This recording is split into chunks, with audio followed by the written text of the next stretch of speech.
السلام علیکم ملګرو یو شپږ کسان روژه نه کولی یا لا هر موږ خو پکې نه یو او دا شپږ کسان دي اسې روژه نیسي اسې ځان نه تږی کوي نو راځئ د ملا خولې له اورو دا شپږ کسان څوک دي او کمنټ کې سبحان الله ملا ته ولیکئ او مخکې ملګرو ثواب په نیت شریکه کوي دا شپږ کسان څوک دي.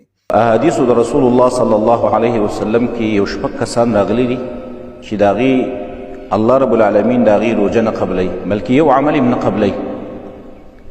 یو په هغه کسانو کې هغه سړی دی چې هغه د خپلوانو سره تعلق ختم کړی دی، د خپلوانو سره یې خپلولي کټ کړي او فري کړي، د هغې سره یې ورانوي.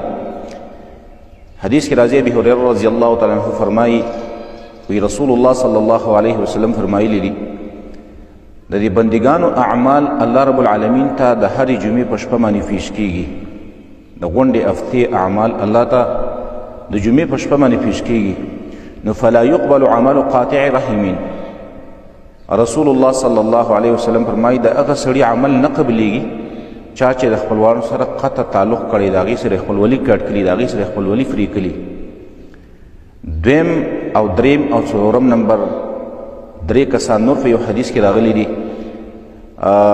یو په هغه کسانو کې هغه سړی چې هغه د مور او پلار نافرمانی، دویم هغه سړی چې هغه په چا باندې احسان وکړي، چاله څه خیر ښېګړه د چا سره وکړي او وروسته پې اثباتي، او دریم هغه سړی چې هغه د تقدیر تکذیب کوي، د تقدیر نه منکر دی. رسول الله صلی الله علیه وسلم فرمایي ثلاثة لا يقبل الله لهم صرفا ولا عدلا. درې کسان دي چې د هغې نه فرضي عبادتونه الله قبلوي او نه نفلي عبادتونه الله قبلوي. یو عاقون، هغه سړی چې د مور او پلار نافرمانه دی. دویم ومنان، هغه سړی چې هغه چا سره احسان وکړي وروسته یې اثباتي چې یاره تا سره ما دا کړي او تا سره ما دا کړي دي. او دریم ومکذب بالقدر، هغه سړی چې د تقدیر تکذیب کوي. یعنې دا څه کارونه چې الله کوي زموږ ستاسو عقیده دا ده چې دا الله پاک په تقدیر کې لیکلي دي. نو که یو سړی منکر دی د تقدیر نه او تکذیب کوي د تقدیر نه، د دې سړي عمل هم الله نه قبلوي. پنځم نمبر روژه د هغه سړي نه قبلېږي کوم سړی چې مونځ نه کوي، د مانځه پابند نه دی، د مانځه اهتمام نه کوي. ابي هريره رضی الله تعالی عنه فرمایي رسول الله صلی الله علیه وسلم فرمایي چې ان اول ما يحاسب به العبد يوم القيامه، د قیامت په ورځ باندې به الله رب العالمین د ټولو نه اول حساب کوي د بنده سره د مانځه په باره کې. نو رسول الله صلی الله علیه وسلم فرمایي فان صلحت، که دا مونځ یې صحیح راوښود، مونځ یې صحیح طریقه باندې کړی، په ټیم یې کړی، په وخت یې کړی، نو فقد افلح وانجح، دا سړی کامیاب شو. او وان فسدت، که دا مونځ یې خراب راووت، مونځ یې نه دی کړی، مونځ پابندي نه ده کړې، مونځ کې کمې زیاتې کړی دی، فقد خاب وخسره، دا سړی تاواني شو، دا د خسران سره مخامخ شو، د اعمال الله نه قبلوي. یعنې دا مونځ یو قسمه میزان او تله ده د نورو اعمالو لپاره. که ستا مونځ صحیح راووتو نو الله رب العالمین به ستا روژه هم قبوله کړي. که ستا مونځ صحیح نه دی راوتی نو ستا نه روژه قبلېږي نه بل عمل قبلېږي. ډېر انسانان موږ او تاسو وینو چې په روژه کې روژې خو نیسي خو د مونځ پابندي نه کوي، د مانځه اهتمام نه کوي. شپږم نمبر چې هغې روژه الله نه قبلوي هغه سړی دی چې هغه ریا کوي، ریاکار دی. رسول الله صلی الله علیه وسلم فرمایي الله رب العالمین فرمایلی حدیث قدسی دی انا اغنى الشرکاء عن الشرک.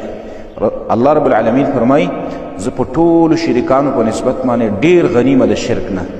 او بیا الله رب العالمین فرمایي من عمل عملا اشرک فیه معي، چا چې عمل وکړو په هغې عمل کې زما سره بل څوک شریک کړو، دیکلاوي دپاره، د ریا دپاره، د ځان ښودنې دپاره عمل وکړو. نو رسول الله صلی الله علیه وسلم فرمایي الله رب العالمین فرمایي چې ترکته و شرکه، زه دا سړی سره د شرکه پرېږدم، دام پرېږدم دا سړی او د ده دا عمل او د ده دا کوم کار چې کړی دی او زما سره پکې بل شریک کړی دی دا عمل یې پرېږدم، یعنې دا یې وله نه قبلوم. دا شپږ کسان دي چې د هغې الله رب العالمین د هغې روژه نه قبلوي.